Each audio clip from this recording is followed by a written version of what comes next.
Strategi bench strength. Apa itu bench strength? Dalam pembahasan tentang suksesi pemimpin, makna bench strength adalah kemampuan organisasi untuk mengisi posisi pemimpin atau posisi penting lainnya yang kosong dengan orang-orang yang kompeten, matang, dan siap.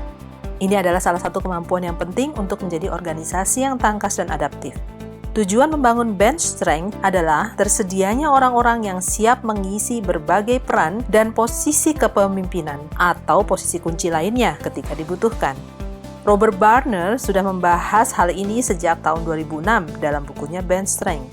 Ada beberapa pertanyaan manajerial yang masih relevan sampai sekarang dalam memilih strategi bench strength. Yang pertama, to make or to buy decision.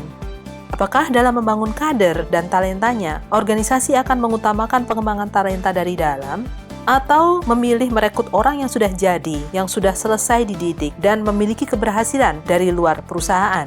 Jika perusahaan tidak memiliki kapasitas untuk mengembangkan talentanya sendiri, barangkali pilihan yang kedua adalah lebih baik. Sedangkan pengembangan talenta internal akan memberikan dampak positif pada keterlibatan karyawan dengan perusahaan. Kedua, the capstone or foundation decision.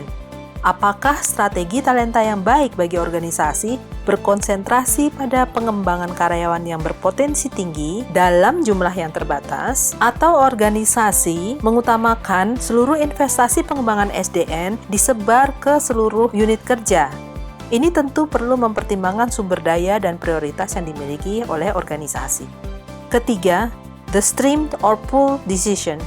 Apakah strategi talenta yang baik adalah organisasi yang mengutamakan identifikasi kandidat suksesi untuk sasaran posisi pemimpin tertentu? Atau apakah organisasi mengutamakan memelihara talent pool yang berisi sekelompok karyawan yang siap menduduki beberapa sasaran posisi yang bervariasi saat dibutuhkan?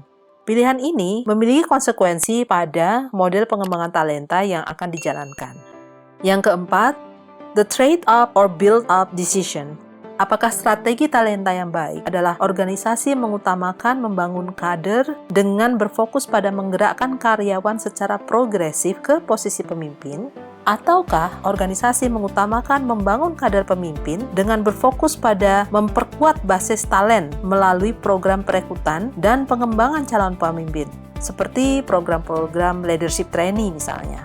Di sini, organisasi perlu melihat di mana sumber-sumber talenta lebih tersedia. Yang kelima, the best in industry or world-class decision.